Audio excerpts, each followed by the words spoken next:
Gracias, Georgina. Muchas gracias a todos, amigos de la prensa, gracias a todos los que nos acompañan, que supongo que están aquí por el interés que reviste este estudio. Para nosotros es muy importante este estudio que hoy presentamos por muchas razones. La primera es que es el primer trabajo que presentamos este 2019 públicamente, un año para todos nosotros lleno de retos en una nueva administración, pero especialmente lleno de retos para una organización como la nuestra, que tiene una plena coincidencia con el nuevo gobierno capitalino, el nuevo gobierno de la República, que quiere combatir la corrupción. Bueno, pues nosotros para eso estamos, nos fundamos, como ustedes saben, hace 3 años y tenemos varios principios en esta organización, pero uno de ellos que quiero comentar con ustedes y que verán muy bien reflejado en el estudio a cargo de Eugenia Castañeda y con la colaboración también de Mejor Ciudad.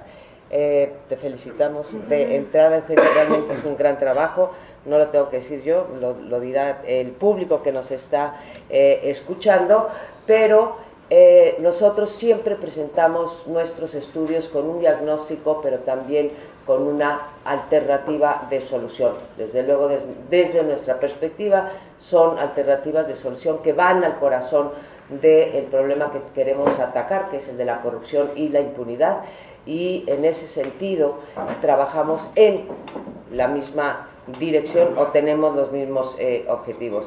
Segundo, es muy importante, creo, este estudio porque incursionamos en un tema por primera vez desde Mexicanos contra la Corrupción de gran sensibilidad, que es el de la corrupción en el sector inmobiliario. Es un sector que no solo en México, sino en el mundo, así lo demuestran varios estudios, en particular de la OCDE, que se coloca entre las actividades junto con el sector energético, con el sector de protección civil y con el sector salud, que presentan los más altos grados de comisión de actos de corrupción y porque tiene un impacto en los sectores público, privado y social. Entonces, estamos nosotros tratando de incidir en el beneficio de las tres, en el beneficio de tener un gobierno con menor nivel de corrupción, en ver qué puede hacer el sector privado junto con el sector público, y desde luego queremos que esto tenga incidencia en nosotros los ciudadanos, que somos los que finalmente pagamos el costo de la corrupción, ya sea que se dé en el sector social, en el sector privado o en el sector público. Y finalmente, por la naturaleza de este estudio creo que es el primero que se hace, y en ese sentido de verdad creo que Eugenia merece una especial felicitación. Es el primer estudio hecho, al menos en Mexicanos contra la Corrupción, desde la perspectiva y en colaboración con los desarrolladores mismos. Puede sonar como extraño o paradójico que estemos hablando de la corrupción en el sector inmobiliario y que esos que son nuestro objeto de estudios hayan colaborado en esto, pero creo que si no tomamos esta perspectiva, ¿sí?, de los propios actores involucrados, como lo sabemos, en la propia corrupción, no vamos a avanzar, ¿sí? Necesitamos trabajar juntos para poder acabar con esto. Las personas que trabajan en el sector inmobiliario son a veces víctimas de la corrupción en el sector público y a veces son victimarios también. Y si no entendemos que la corrupción se trata de oferta y de demanda, y para que haya corrupción necesitamos alguien que esté dispuesto a corromperse y alguien que esté dispuesto a solicitar este acto de corrupción, no vamos a avanzar. Y de ahí que la perspectiva que nos planteó Eugenia Castañeda haya sido muy bien recibida en la organización. Mexicanos contra la Corrupción, en este caso, se repite en este estudio, lo que hacemos es no solamente un diagnóstico, medimos las causas y los costos de la corrupción. Eso es lo que intenta hacer este estudio, y intenta ver también cuáles son esas ventanas de oportunidad en el sector inmobiliario que permiten tantos actos de corrupción, cuáles son los hoyos de la ley que pueden aprovecharse, y por supuesto hacemos una propuesta de cómo cerrar estas ventanas de oportunidad para poder acabar con la corrupción en este sector. o al menos para disminuirla. Este estudio es pues un primer esfuerzo de mapear los riesgos y entender el tamaño y el impacto del problema con el fin de proponer estas medidas concretas que ya explicará Eugenia más adelante, medidas fundamentalmente de mejora regulatoria, pero medidas y acciones colectivas que pueden de verdad hacer una diferencia y que ofrecemos nosotros a las nuevas autoridades del gobierno capitalino. Lamentamos mucho la ausencia de la secretaria Ileana Villalobos, que es la titular de SEDUBI. Fue invitada para escuchar de viva voz este diagnóstico y para ofrecerles este estudio a manera de coadyuvancia en esta nueva reestructuración que está sufriendo la Ciudad de México. Tenía todas las intenciones de venir, finalmente tuvo un problema de agenda, pero ahí se las haremos llegar y quiero decirles que este estudio más adelante va a ser actualizado con las otras dos perspectivas que nos faltan. Esta es la perspectiva del sector inmobiliario, de los integrantes del sector inmobiliario, pero más adelante seguiremos trabajando en la perspectiva de la corrupción en este sector, de la sociedad civil o de los vecinos que son directamente afectados y también desde la perspectiva de las propias autoridades.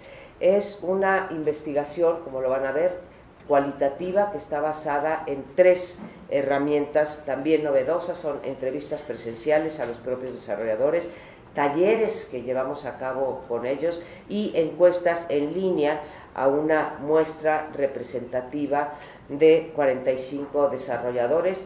Desde luego el anonimato está guardado, es un principio bueno, tanto científico como ético de este tipo de trabajos, pero esto quiere decir que obtuvimos, aquí no hay inventos, no hay fake news, no hay realidades alternativas, tuvimos información de primera mano. Para concluir, solo quiero decir que, como el resto de las investigaciones de Mexicanos contra la Corrupción, aquí está también Claudio X González con nosotros, presidente de Mexicanos contra la Corrupción, será puesta, como les digo, a disposición de las autoridades, en este caso pues básicamente capitalinas, en el ánimo de ayudar a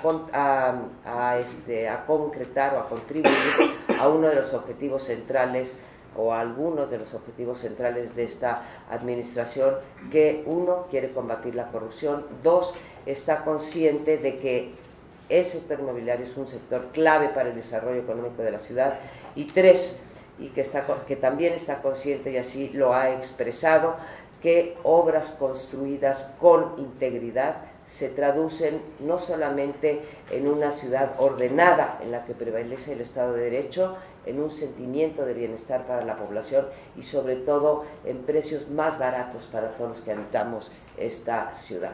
Cuando compramos un departamento, cuando rentamos un local, podríamos llegar a bajar hasta 20 y hasta 30% los precios si no hubiese corrupción. Finalmente, como siempre, somos los ciudadanos los que pagamos. Quiero resaltar que este trabajo se llevó a cabo durante 2017 y 2018, por lo que refleja las percepciones y las experiencias que han tenido los desarrolladores con autoridades que ocupaban cargos públicos antes de la nueva administración, pero que las cosas no cambian de la noche a la mañana, así que cuando extendamos este trabajo hacia los otros dos sectores, los vecinos y las autoridades, también haremos, entiendo Eugenia, o te comprometo Eugenia, a hacer una actualización de lo que ha pasado en términos de las autoridades con esta nueva administración. Entonces, con esta introducción, ¿por qué el sector inmobiliario es tan importante para el combate a la corrupción, ¿no? Aquí hay muchas razones, pero unas de las principales son, primero, que como comenta María Amparo, este sector es de los más propensos o los más riesgosos en términos de corrupción. Tanto la OCDE como Transparencia Internacional lo sitúan en los lugares más altos de riesgo. También es un tema que le preocupa al ciudadano. En los últimos 10 años se ha cuadriplicado el número de denuncias presentadas ante la Procuraduría Ambiental y de Ordenamiento Territorial, la PAOT. En su 38% de estas denuncias son respecto a violaciones a uso de suelo. La adopción de prácticas anticorrupción tiene un efecto multiplicador por el tamaño del sector y por la cadena de proveedores que se manejan en la construcción y el desarrollo inmobiliario. De acuerdo al GRETI, en los próximos 10 años el mercado de bienes raíces movilizará $1 trillón a nivel mundial. Y en la Ciudad de México, la construcción, 4% del PIB de la ciudad pertenecen a la construcción, ¿no? Entonces, es un sector muy grande, con muchos recursos, muy importante para la ciudadanía y además de los más conflictivos en materia de corrupción, ¿no? Ahora le cedo la palabra a Carolina Rodríguez de Mejor Ciudad, quienes nos hicieron el favor de apoyarnos en este estudio de investigación. Bueno, pues como dice Eugenia y como lo hemos venido diciendo desde antes, el sector inmobiliario juega un factor crucial en la configuración de las ciudades, en la sostenibilidad ambiental, en su desempeño económico y en su inclusión social. Por eso es tan importante trabajar con este sector y desvincularlo de la gran desconfianza que en la Ciudad de México parece ser una norma y continúan día a día los señalamientos de corrupción en el sector inmobiliario. ¿Por qué el sector inmobiliario es tan propenso a la corrupción? ¿Cuáles son esos factores de riesgo que hace que se propague y que se generen estos caldos de cultivo para que sea un sector tan propenso a la corrupción? El primero, hablamos del marco jurídico que regula el desarrollo urbano de la ciudad y que se conforma por una multiplicidad de leyes, códigos, normas y que parecen no aplicar y no estar vigente a las realidades de la Ciudad de México de hoy. Una ciudad de derechos, una ciudad que quiere ser incluyente, próspera y sustentable en el tiempo.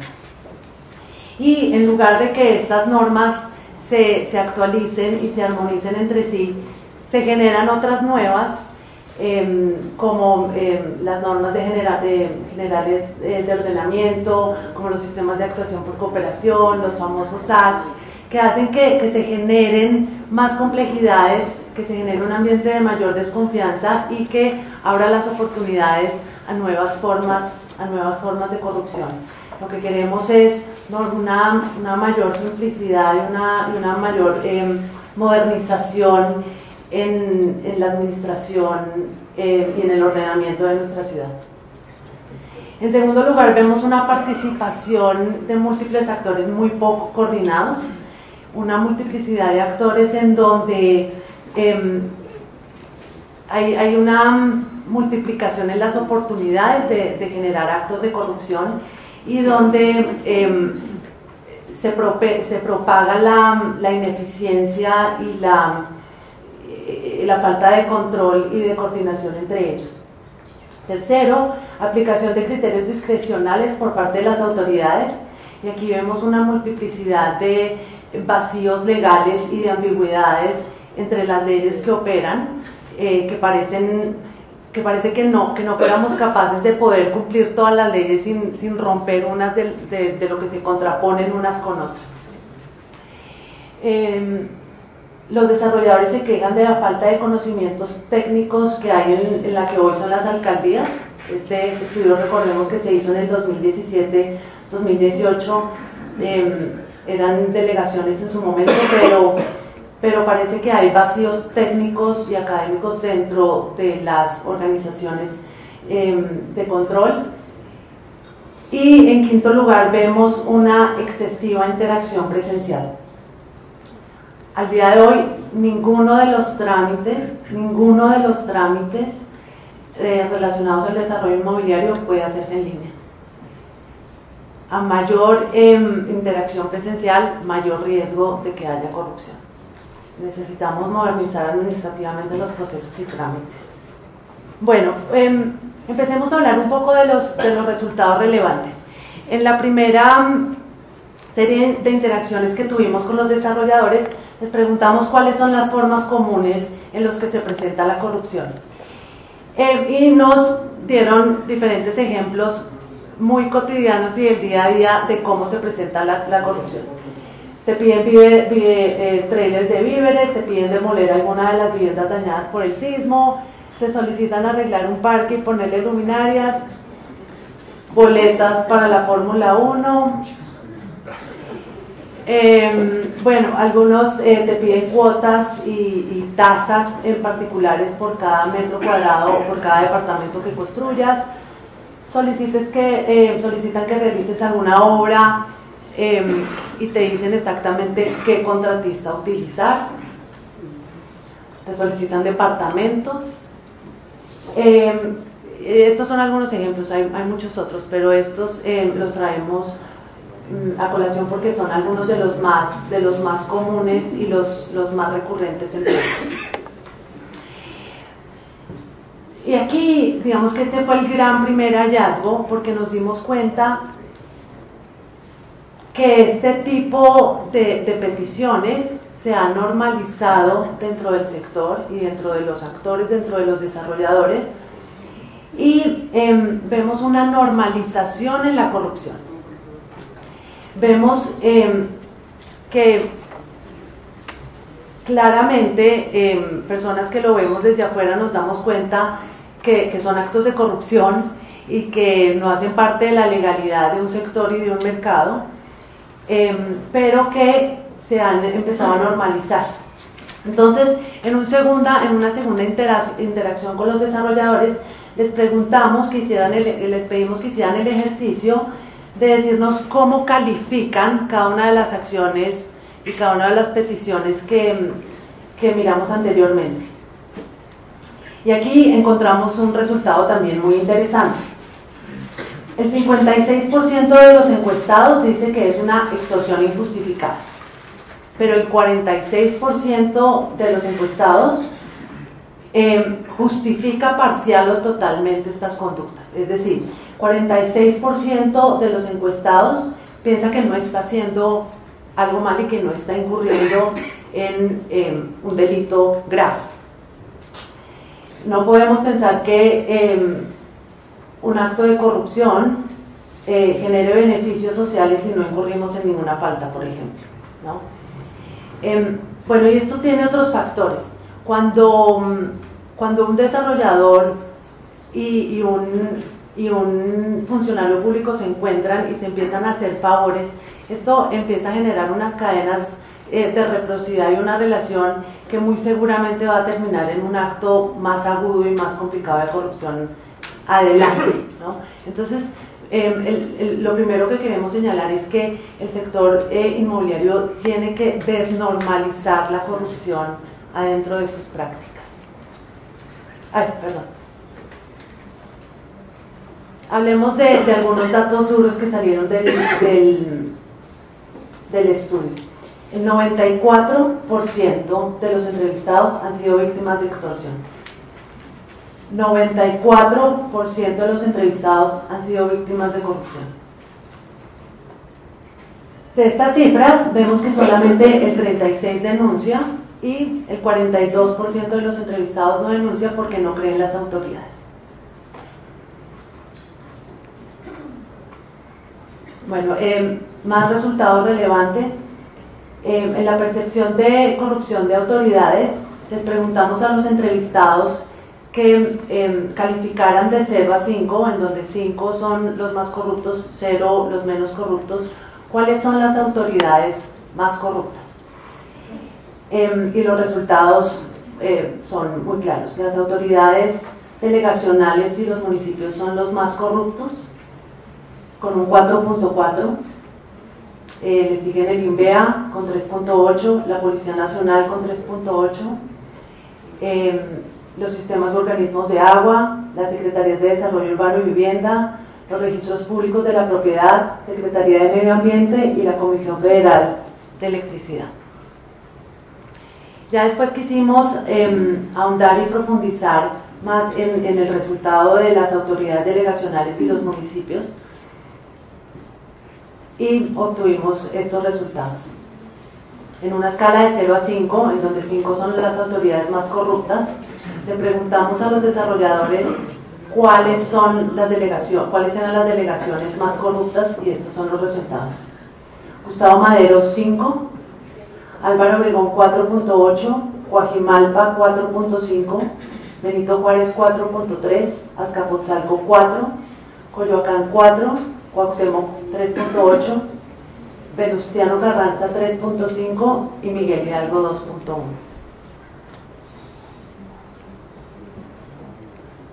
Les preguntamos a los desarrolladores cuáles son los trámites en donde hay más incidencia en temas de corrupción, y el trámite más corrupto resultó siendo la manifestación de construcción. Es el trámite, el registro de la manifestación de construcción puede oscilar entre 2 y 15 millones de pesos.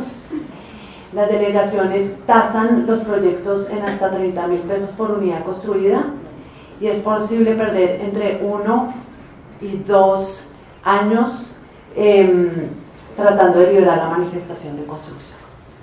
Bueno, con eso terminamos el tema de los principales resultados de esta investigación. En el estudio hay más datos, pero consideramos estos los más relevantes. Ahora vamos a pasar a la última fase de esta presentación. Tal como María Amparo mencionó, el objetivo principal de hacer este diagnóstico es estar en posibilidades de proponer recomendaciones y acciones concretas que puedan llevar a cabo tanto las autoridades como los desarrolladores para poder reducir la corrupción en este importante sector. Vamos a empezar por las recomendaciones en materia regulatoria, como Carolina muy bien expuso. El marco jurídico que contamos el día de hoy en la Ciudad de México es muy propenso a la comisión de actos de corrupción. Nosotros buscamos que ya no haya más excepciones a la regla general. La primera recomendación es que necesitamos mayor transparencia y una mejor aplicación de los aprovechamientos y cuotas de mitigación que los desarrolladores pagan para poder reducir los impactos ambiental, vial e hidráulico que conllevan sus obras. Un poco en español, ¿qué es esto? Los desarrolladores pagan cifras millonarias para poder subsanar o poder reducir las incomodidades que un nuevo desarrollo conlleva a la demarcación donde estas son construidas. Estas cantidades son pagadas directamente en la Secretaría de Finanzas, y la Secretaría de Finanzas de manera discrecional aplica estos recursos, teniendo una especie de caja negra donde es prácticamente imposible rastrear la aplicación de estos recursos, teniendo como resultado pues zonas con caos vial, desabastecimiento de agua y sobre todo un aumento sustancial en la percepción de corrupción entre los vecinos y en la ciudadanía en general. Nuestra primera recomendación es: necesitamos transparentar cómo y dónde se están aplicando estas cantidades millonarias que los desarrolladores pagan para mitigar los riesgos, o más bien las incomodidades que conllevan muchas veces desarrollos, y sobre todo aquellos grandes como los que la ciudad necesita hoy en día, ¿no? La segunda recomendación es una simplificación y modernización regulatoria. Necesitamos que las leyes se entiendan. Ustedes van a poder ver en el estudio, hacemos un ejercicio importante para ver todos los trámites y requisitos que se necesita para hacer un desarrollo en esta ciudad, y la lista es interminable, es muy compleja, lo que incita a la contratación de gestores y estos famosos ingenieros normativos, ¿no? Es un hecho que el contratar gestores aumenta sustancialmente el riesgo de corrupción. Un estudio de PwC del 2016 establece que el 67% de los actos de corrupción cometidos por las empresas son cometidos a través de terceros.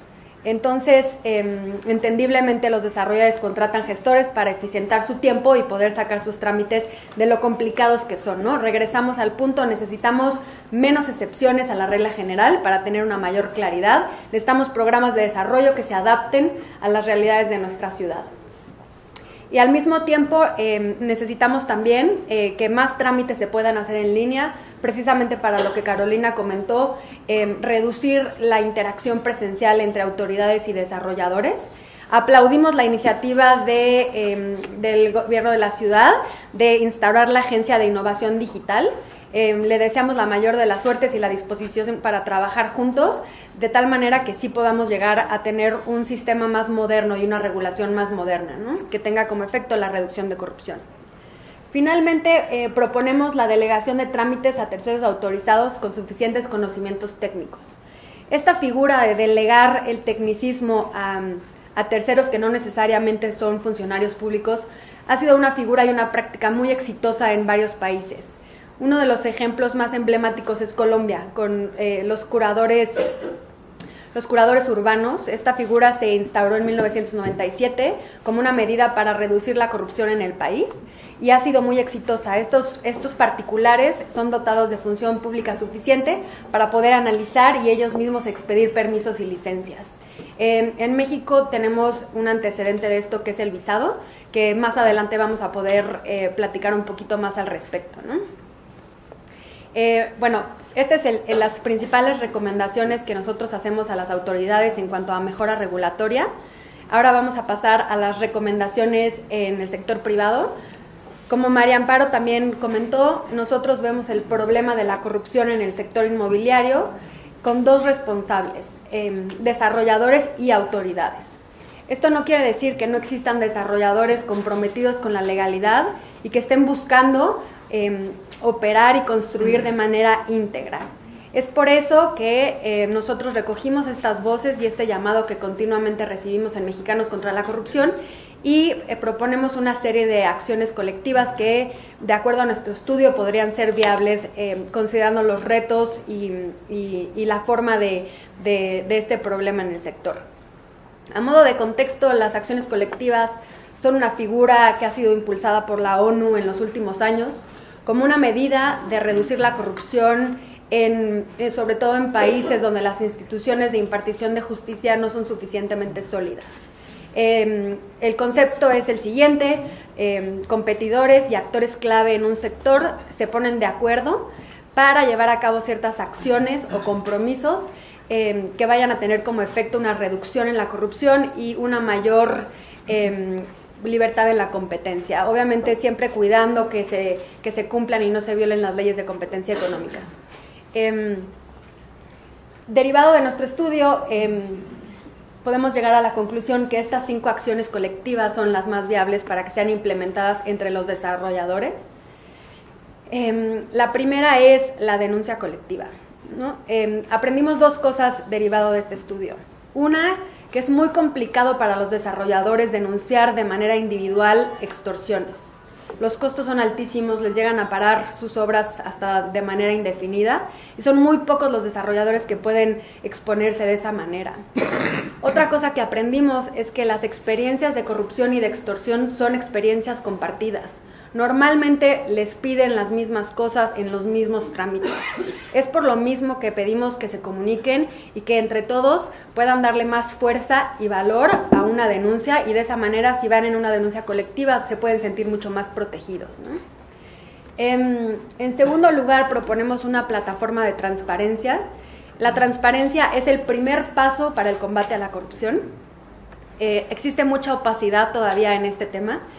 Justo la semana pasada se lanzó una plataforma web que le da la oportunidad a desarrolladores para poder subir sus permisos y licencias de una manera amigable para el público en general.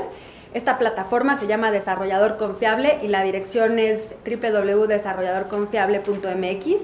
Invitamos a los ciudadanos y a los desarrolladores a que la conozcan y analicen si pueden ustedes transparentar sus proyectos a través de esta plataforma. En caso de que no les sea posible, los invitamos a que en sus mismas páginas web publiquen sus permisos y sus licencias, de tal manera que puedan trabajar en la percepción que se les tiene, ¿no? Como ya se comentó, hay un grave problema de reputación para los desarrolladores y necesitan los desarrollos que están bien hechos y que están apegados a la ley, necesitan empezar a demostrarlo y poco a poco el ciudadano va a poder empezar a hablar ese mismo idioma, ¿no? Otras acciones colectivas que creemos que podrían ser viables es crear un mapa de corrupción, de tal manera que los desarrolladores puedan denunciar actos de extorsión y la ciudadanía pueda seguir el comportamiento de las autoridades en este tema. Otra acción es un pacto de integridad. Aquí les pedimos que se acerquen a sus asociaciones y a sus cámaras, de tal manera que estos pactos de integridad tengan suficiente fuerza y exista un proceso de monitoreo. Y finalmente el visado.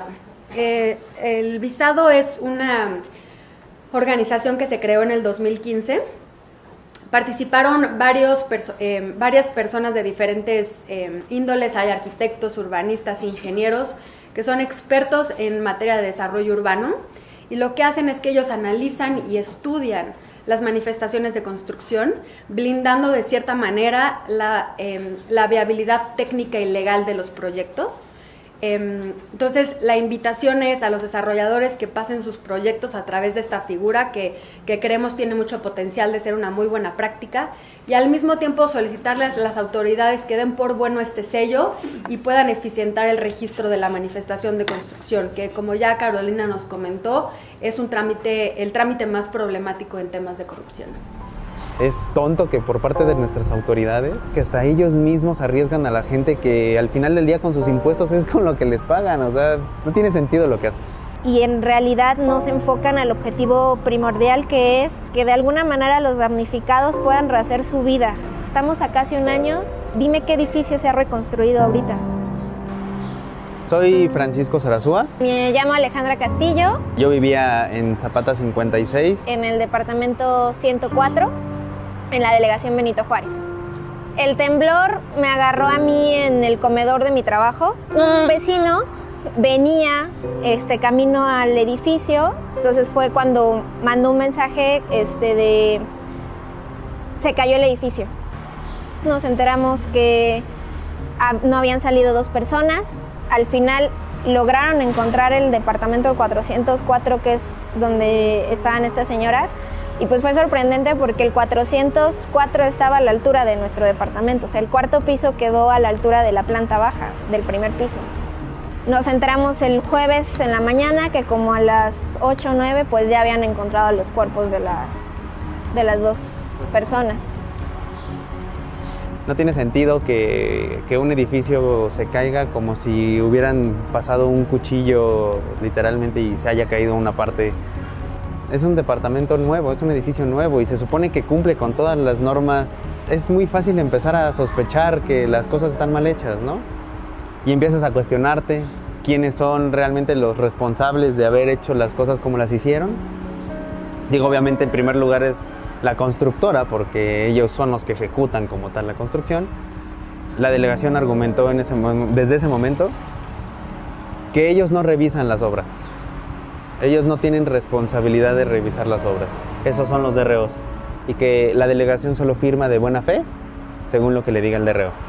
Hay un conflicto de intereses claro con el DRO y con la constructora. Y es absurdo que una institución, que una autoridad se lave las manos diciendo, pues yo confío de buena fe en lo que 2 personas privadas que están ganando dinero me digan. El nombre del DRO es Juan Duay Huerta. Él fue el que vino a revisar justo estos temas, ¿no? Arturo Ceballos vivía aquí, quien es uno de los dueños de la constructora y que era el presidente del comité de vigilancia del edificio. Nos enteramos de eso después de que él dejó de tener contacto con nosotros. No contestaba teléfonos, no contestaba mensajes, no se presentó en ningún momento. No se han puesto en contacto con nosotros la constructora desde entonces. Después de que empiezas a investigar un poco más y de que empiezas a ver cómo se empiezan a dar las cosas, uno opina, bueno, ¿realmente vale la pena arriesgar la vida de tantas personas haciendo mal las cosas para tener más dinero? Es ridículo, es irresponsable. Costó la vida de 2 personas. Y hoy en día eso costó la vida de 2 personas aquí.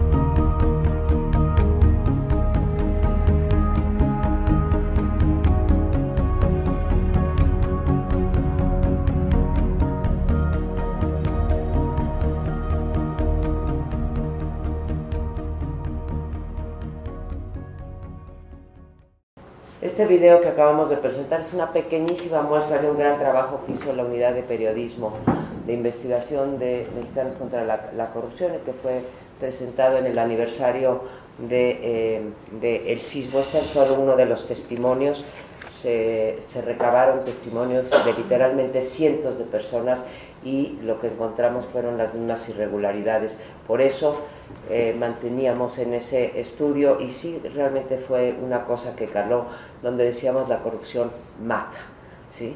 Las vidas que se perdieron era evitable, todas estas vidas que se perdieron y fueron producto de la corrupción. Con esta lámina cerramos. Nos pasa mucho a los integrantes de MSCI cuando vamos a dar conferencias, cuando vamos a concientizar a jóvenes universitarios e incluso de educación media superior, o a empresarios, en fin, públicos diversos que queremos que se unan a nuestra causa. Nos dicen, bueno, ¿y cómo ayudamos, no? Y pues en cada estudio hay una forma que encontramos en que todos podemos coadyuvar a esta lucha contra la corrupción y la impunidad. Y en este caso, a Eugenia se le ocurrió hacer este llamado a la acción y, digamos, anticiparnos a este tipo de preguntas o de intervenciones que hay en nuestras presentaciones de, oye, ¿cómo les echamos una mano? Yo quisiera, etcétera. Y Eugenia dio con estas tres, precisamente con los tres sectores que están involucrados en el estudio que hoy presentamos. Primero, los desarrolladores, sus cámaras, porque como dice Eugenia, es muy importante la acción colectiva. No es lo mismo que vaya a denunciar María Amparo Casar como vecina de la colonia X a su delegado, a que vaya un conjunto de, digamos, yo como constructora o como vecina, que vayamos un conjunto organizado. De esa manera minimizamos y nos blindamos en un país que sabemos que la denuncia tiene consecuencias y normalmente son negativas para nosotros. Entonces, ahí lo que estamos sugiriendo es no solamente la autorregulación, como dice ahí, sino que se lleven a cabo estas acciones colectivas. Hemos avanzado mucho en los últimos años, en 10 años, sobre todo en la Ciudad de México, pero todavía falta mucho. Tenemos experiencias muy lamentables en donde la gente nos dice en las asociaciones de vecinos, por ejemplo, a ver, yo te ayudo, te doy dinero, pero no me pidas que vaya a participar, no me pidas que denuncie, no me pidas, ¿no? Entonces queremos de repente resolver las cosas y limpiar nuestras conciencias únicamente contribuyendo económicamente. La contribución económica, desde luego, es muy importante, nosotros mismos la solicitamos, tenemos en nuestra página de Mexicanos contra la Corrupción una forma de donar para aquellos que no tengan tiempo, pero lo más importante es que se comprometan en estas acciones colectivas, y a las autoridades pues que se molesten en leer las recomendaciones, que no son, como ustedes han visto, recomendaciones hechas desde el escritorio. Esto no lo hizo Eugenia, no lo hizo Carolina sentada en el escritorio leyendo literatura que es muy amplia sobre corrupción en el sector inmobiliario. Lo hicieron como un trabajo de campo, y eso creo que tiene un valor añadido, y por eso pedimos a las autoridades que nos usen, sí, que nos utilicen para simplificar los trámites, para ir atacando cada una de las 8 causas principales que mencionaron las autoras de este libro. Bueno, pues dicho esto, e invitándolos a leer el resto de las conclusiones del libro y por qué podrían llevarnos una solución, abro unos 20 minutos aquí en el público por si alguien tiene alguna pregunta que hacer.